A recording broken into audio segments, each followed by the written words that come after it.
Hey, ladies and gentlemen, welcome back to the channel. As always, it is Nick here, back with your daily crypto news and analysis. And today, we're going to be listening in on the ECB meeting that's live right now. We're going to basically be watching it together. I mean, obviously, we are a little bit late to this. I have been watching it for, the last couple minutes or so, and have been watching it since around like 9 a.m. actually.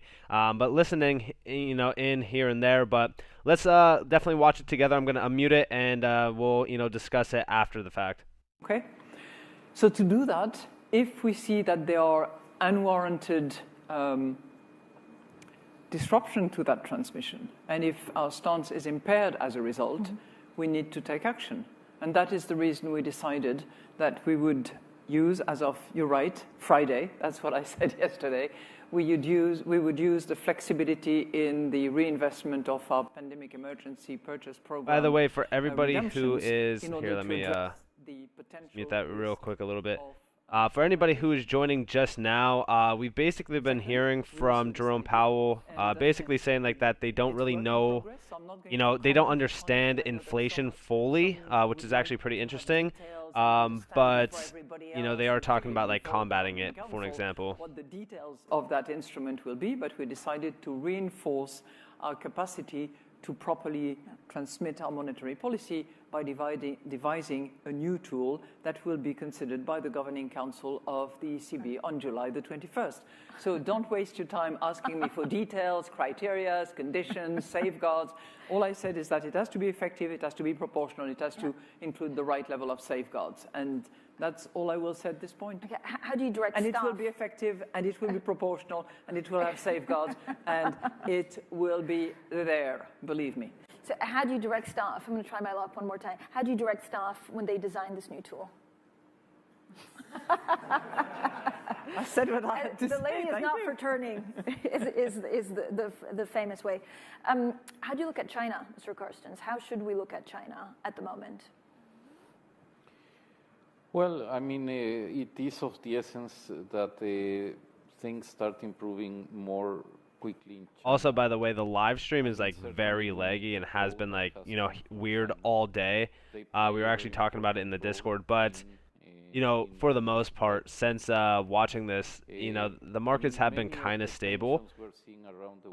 But we still have a GDP report coming out next month on July 1st. We also have a CPI report coming out. There's a lot to look forward to. In my opinion, I do think that these, for the most part, they've been kind of just trying to save face. We mentioned that in the Discord as well.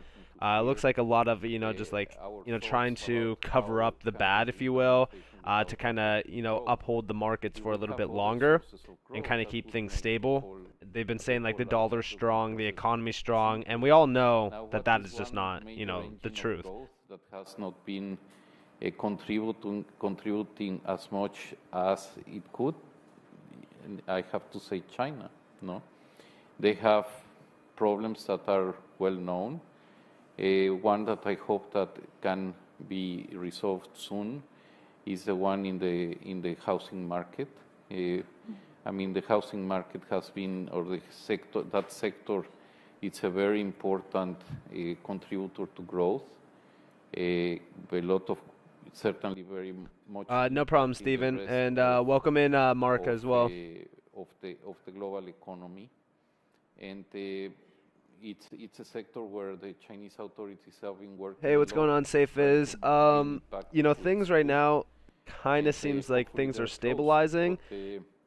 We gotta watch the markets further all day. I have the S&P open. I also have like the Dow Jones open, for an example, and things like that.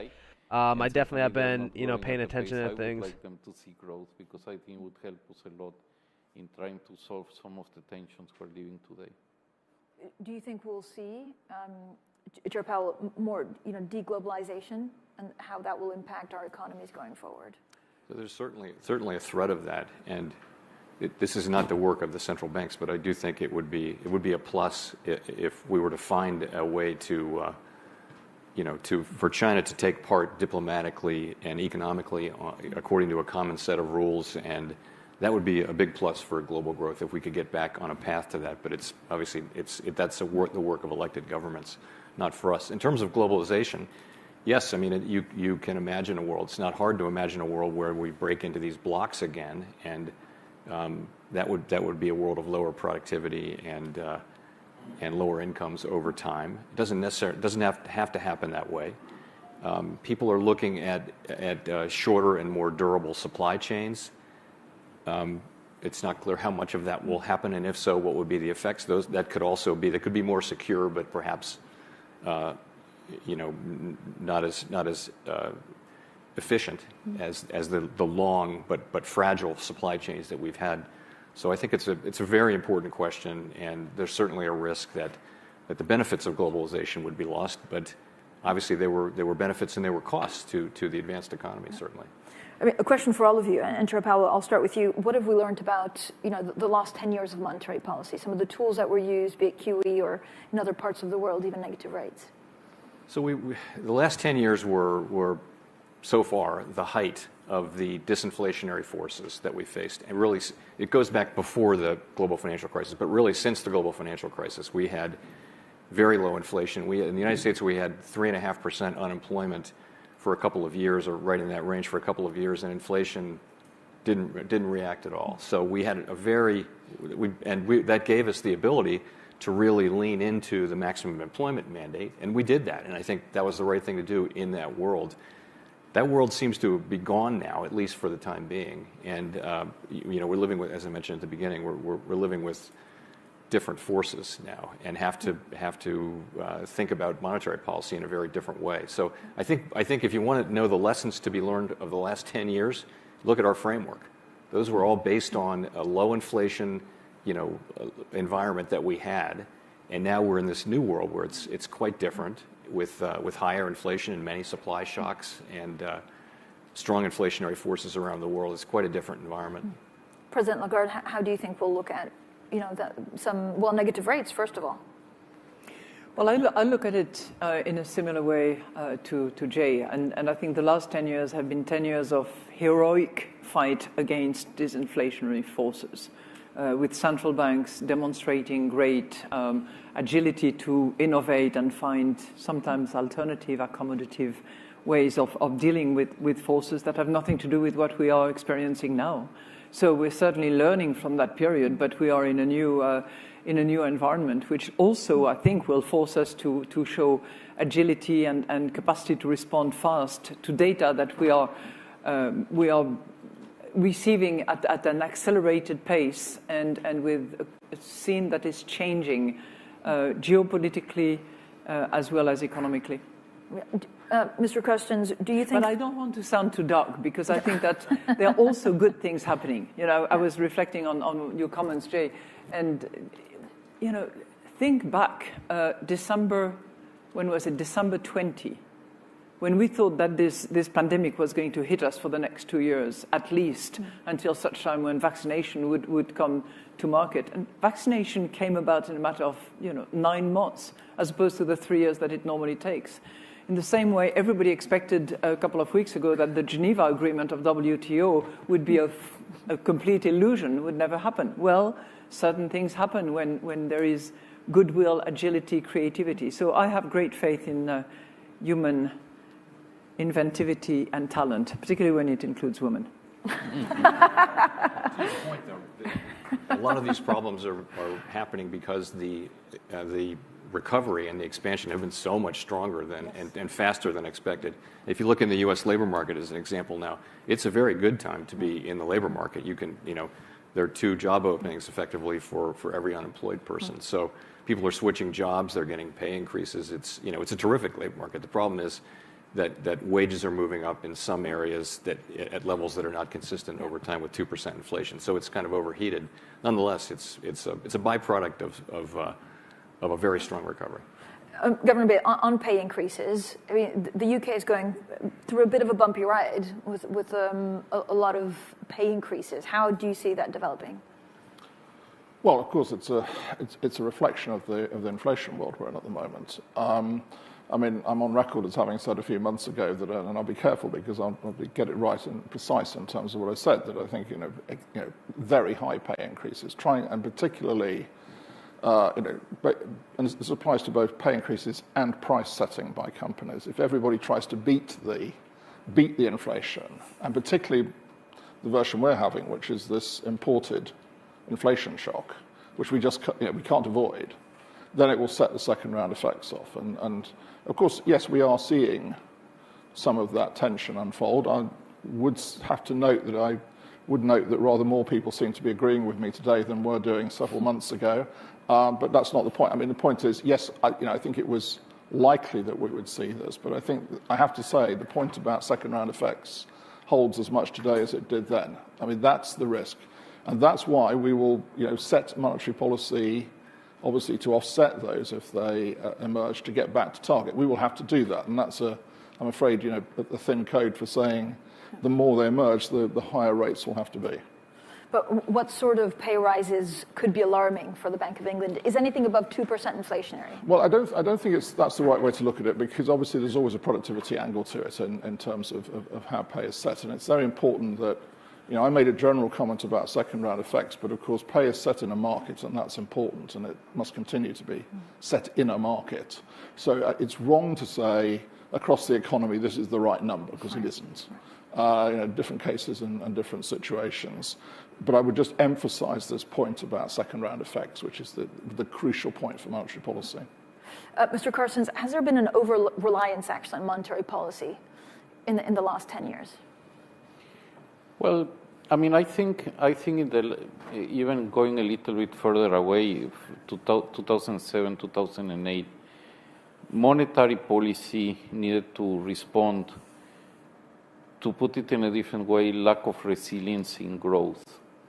And yes, to some extent, policies that traditionally are meant to support some fluctuations in the business cycle have probably been used a little bit more with probably in a more lasting way. And my sense is the role of fiscal and monetary policy to stabilize the business cycle into the future are hitting limits. In fiscal policy is obvious because there are issues of debt sustainability, or can be issues of debt sustainability. And well, now if we had a long period where monetary policy could have an impact on growth, because as Christine said, as Jay Powell and Andrew have said, we faced a very, I would say, specific period of time of very low inflation, and where monetary policy could make, if you had the instrument, why not use it, no? But I think what we should learn, and this is not only, I mean, at the end of the day, the economies do not depend only on monetary policy. At the end of the day, they depend on fiscal, monetary, but also many other real policies that are out there. And what we have seen is in the last 10, 20 years, it's a very unreliable process of economic growth in the world. Some, of course, have been distorted by issues like wars or pandemics, but even before, I mean, we don't have the resiliency in growth that we would like to see. And that puts at different points in time a lot of stress on fiscal and monetary policy. And at some point that has some impact. So I think, yes, monetary policy will have to adjust, will have to evolve. We are learning lessons. But I think where we need to work more is to understand growth and how can we promote it in a more reliable fashion. Who doesn't agree with that on the panel? Does everybody? It depends what kind of growth. And I really think that the determination of the Europeans to focus and encourage investment in the green growth is critically important. If we want to develop the economic potential of any economy, you have to go in that direction. That's the part of reliability. Yeah. And resilience. Yeah. If you don't. Yeah. Governor Bailey and then Chair Powell. Well, I was going to observe, I mean, a point I was going to comment on following what Jay and Christine were saying earlier about what we've learned from the last 10 years, and then make a point on growth. I mean, one of the things we learned over that period was that the underlying interest rate, the sort of structural R-star, seems to have gone down for a long period of time, actually, certainly in the UK when we look at it. The question is, what do we learn? You know, these structural issues that we're facing today, what do they imply for it? I'm probably not in the same place as Charles Goodart, because I think these trends are so long run, particularly on the sort of population side, on longevity side, that they have quite a long way to play out, even on the basis of what we know today. So I think the underlying story will obviously move, but there's a lot that's sort of built into it already. Just on the shorter run point on growth, I mean, I think one of the puzzles which we're certainly looking at on that, though, if you take that sort of underlying story of the last decade, certainly in the UK economy, is why hasn't investment been greater? Because there's a gap opened up between the sort of the risk-free rate and the return earned in the risk-taking environment, and yet investment has been very subdued. Now, I think the other question we have to ask there, but are we capturing investment there? I mean, it's something we're looking at certainly, which is there just more investment of a non-traditional sort, which probably not wholly, but in part helps to explain that. But I think, I see that as an important issue to understand in terms of what we want to know going forwards, because there's no question that investment is, Christine was saying, in terms of climate change, is a big part of the picture going forward, and how we solve some of these issues that we've been living with in terms of low investment and low productivity in our case as well. Chair Powell, do you think we've been over-reliant, actually, on monetary policy, especially as the Fed? Yes, I do. I would just say, I think that in economic discussion generally, there's much too much focus on demand management and not enough on things that will make us grow at the maximum sustainable level, sustainable growth in the longer run. There's not enough focus on that. And that isn't the Fed's job. That's more the job of, again, elected governments. But I'd like to see more of that. So how should governments be thinking about their economic policy going forward if monetary policy is not the only game in town? You're asking me that? Yeah. So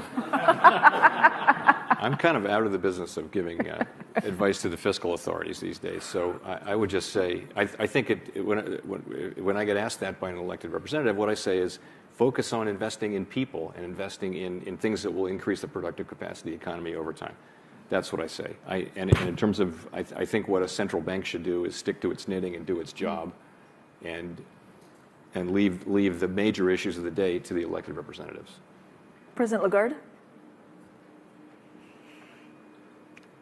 We have to stick to our knitting, that's for sure. But if we are asked for advice, we should give it. And I think that, to the extent that fiscal and monetaries have worked hand in hand during the pandemic and to good effect, I think we should also reflect on how fiscal can leverage what we do and how we can facilitate it. But we're not. This is no longer the same cooperation, hand-in-hand work that we used to do during the pandemic.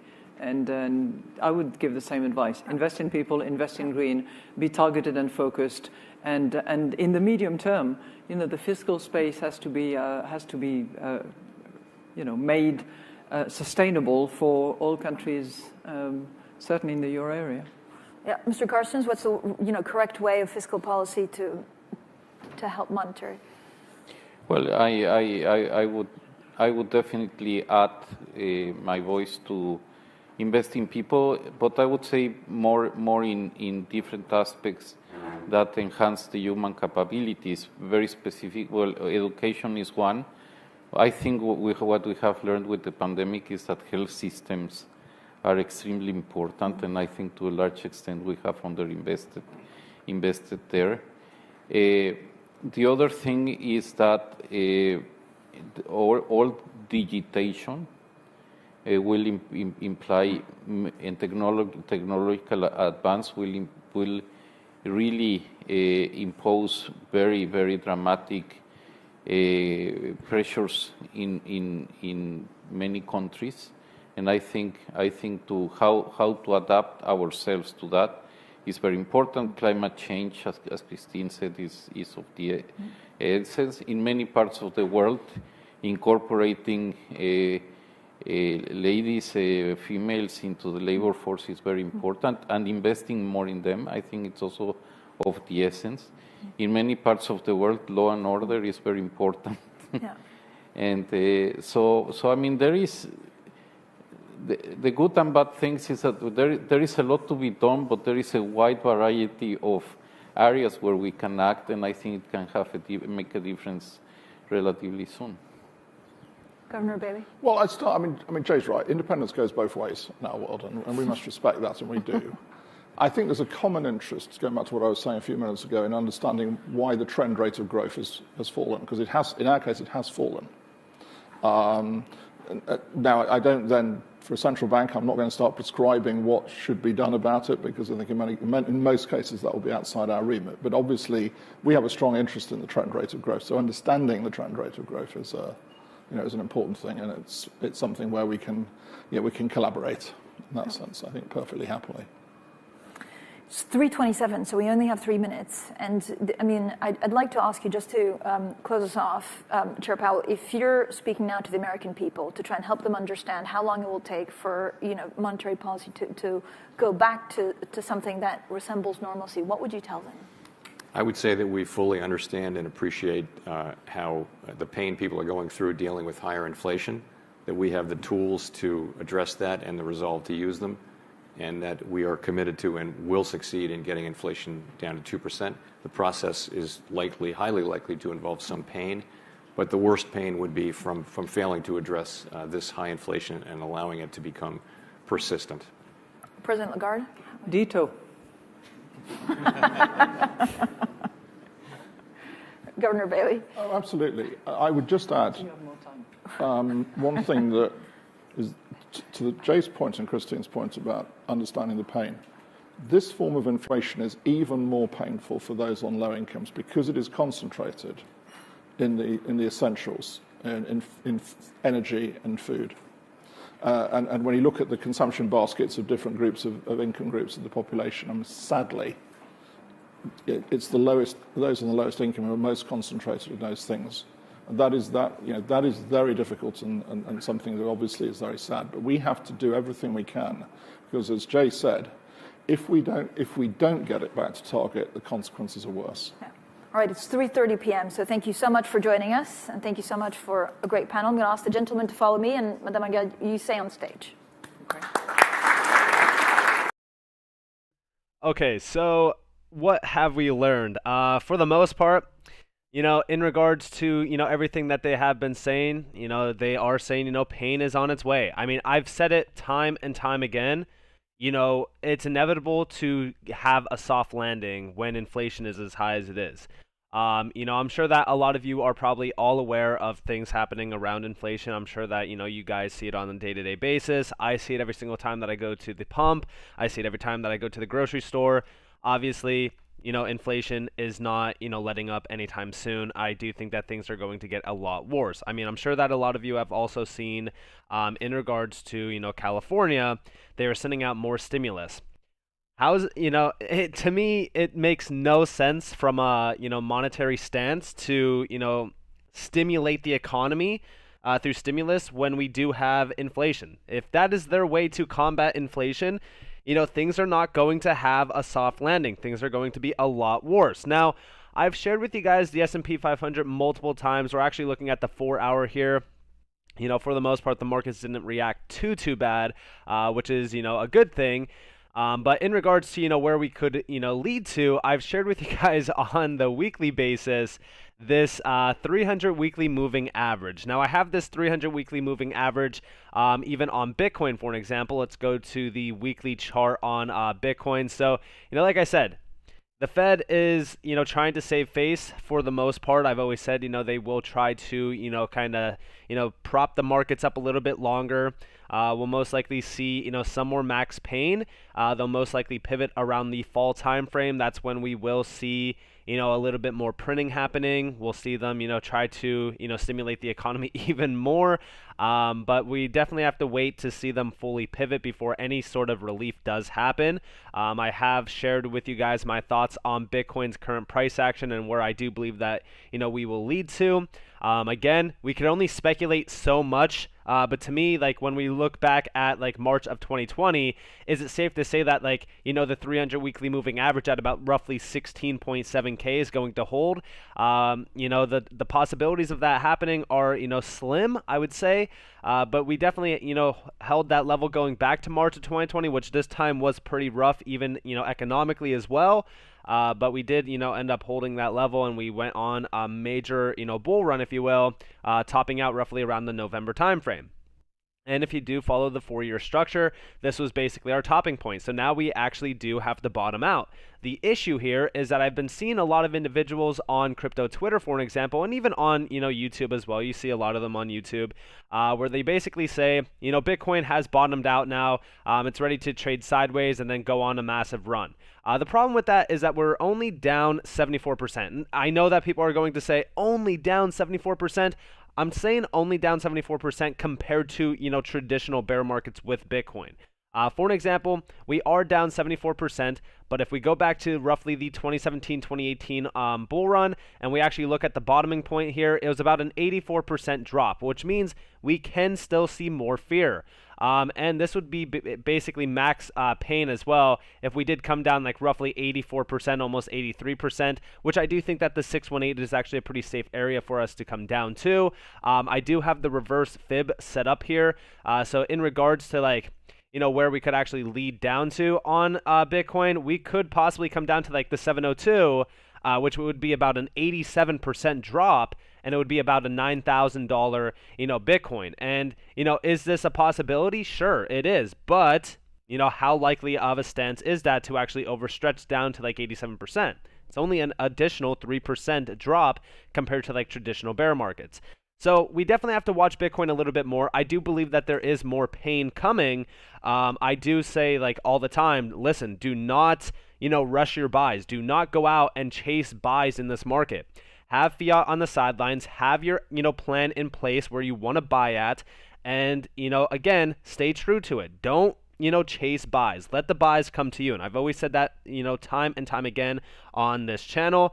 But to me personally, like, I am definitely watching this market closely as we do kind of range here, and I have been waiting closely to see, what's going to happen within, the economic structure, even in the macro view, but also even on the micro view as well. And, I have been talking to you guys about, a ton of things in regards to like certain crypto assets that I'm personally watching for, and also, where my buy targets are. My buy ranges on a lot of altcoins, have changed, dramatically since, a lot of the impulses have been happening. I was actually awaiting to see if we do have any sort of strength in regards to like, bouncing off of the summer lows, or possibly even bouncing off of, roughly like the 22K area, which we have not found any sort of support at. I've been seeing a lot of people say like, hey, 20K is building support. And is that a possibility? It sure is, but there's not a lot of support at this range anyways, going back into like, December of 2020, for an example. This is not a strong demand area. Honestly, the strong demand area would be down here in this 11K range, or this 10K range down here, which is why we also do see a lot of individuals saying, hey, this is the demand range. We don't have to go that low. Remember, if anybody was here during March of 2020, a lot of individuals were calling for $3,000 during that time frame. And, we didn't go all the way down to $3,000. We, kind of came down to like roughly $3,800. And a lot of individuals were way too bearish. Again, there's a way to be too greedy at, nearing the top. And there's also a way to be too greedy nearing the bottoms. I don't try to... for an example, I don't try to call bottoms just because it is too unlikely to actually do so correctly. But even in regards to like, the bear market bottom to the bottom on the, March of 2020 drop, it was about a 25% miss in regards to like actually coming down to this, which is also why people were saying like, we're coming down to $3,000.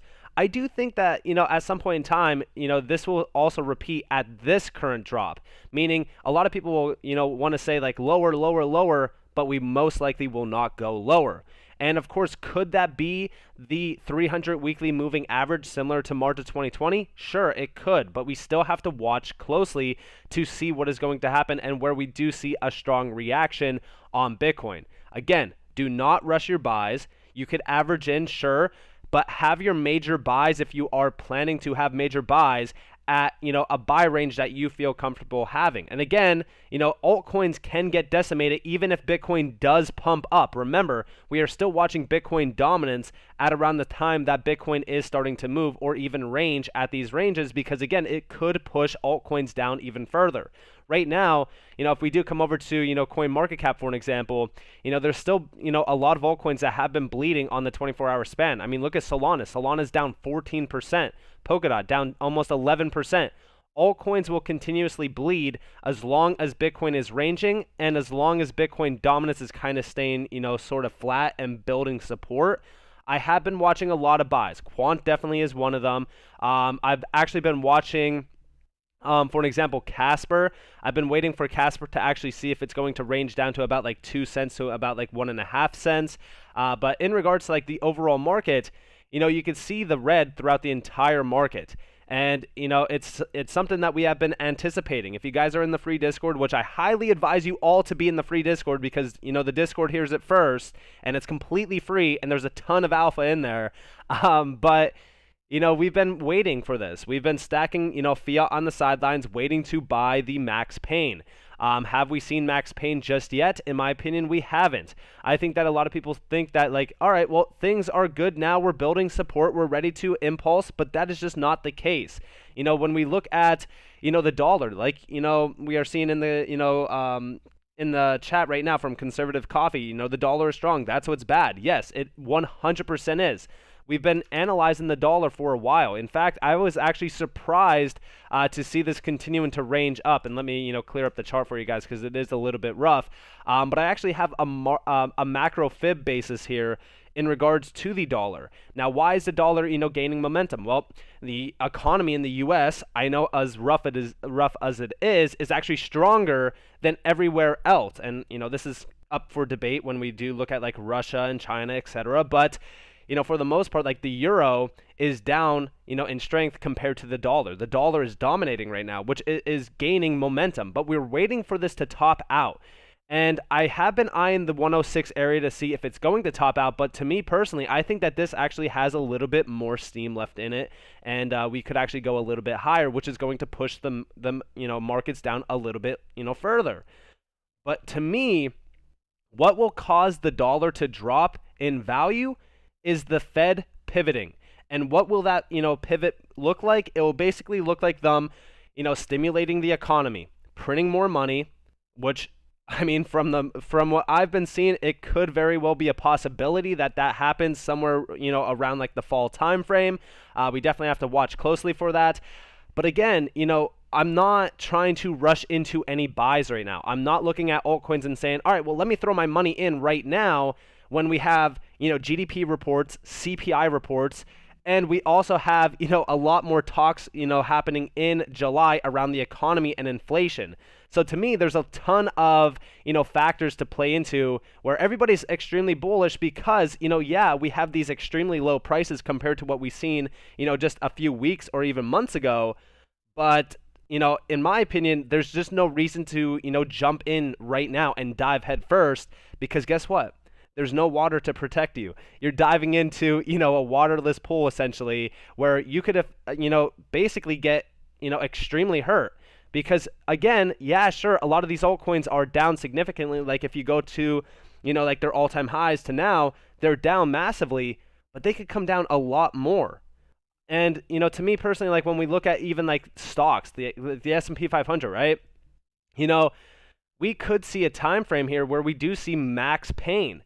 Right now on the S&P 500, we are down at roughly about 24.49%. We compare it to even, some dips in the past. And I actually shared with you guys on Twitter a chart similar to this where I was basically showing you guys the impulses, down pulses as well. And when we look at like even March of 2020, and compare it to where we are now, has the S&P 500 topped out? Are we about to have a massive drop here where we do come down to like test like roughly the 300 weekly moving average? That is possible. And would this be a max pain situation? 100%. It would be a very similar time frame to the March of 2020 drop. This would give us generational bottoms in regards to crypto and also stocks. And this would be the time where you really want to pay attention. But to me, like, everyone is still trying to make up a bullish indicator around stocks, or even around why we should be buying, altcoins, bringing up on-chain data, just bringing up a ton of things that don't really matter, because the only thing that really matters right now is the dollar and also Bitcoin. And when you really look at the dollar and you look at Bitcoin, you could see the issue that is rising right now. To me, the charts do not look good. And when you look at like the macro view, it does not look good for July either. And I've been seeing like a lot of people saying like, July is going to be a green month. July is going to be a great month. We're going to pump. We're going to do this. We're going to do that. To me, it just doesn't look viable, especially when you look at like the CPI report, you look at the GDP report. They're going to be discussing and talking inflation and the economy all throughout next month. And I just think that there's one last major capitulation event left in store for us. And that's where I'm going to personally be, really eyeing this market, because again, to make it in crypto, to be extremely wealthy when the bull run actually comes, is to be here during the bear market and have fiat on the sidelines being able to buy. So when we really kind of look at this market, the best advice that I could give to anyone is do not rush in to just throw your money at every single red day. That is the best way to, one, not have capital when max pain does show up, and also it's the best way to ruin your money sources. Again, why would you want to, we'll just like grab a random, altcoin. We'll just grab like ADA for an example real quick. So in regards to, like an asset like ADA, right?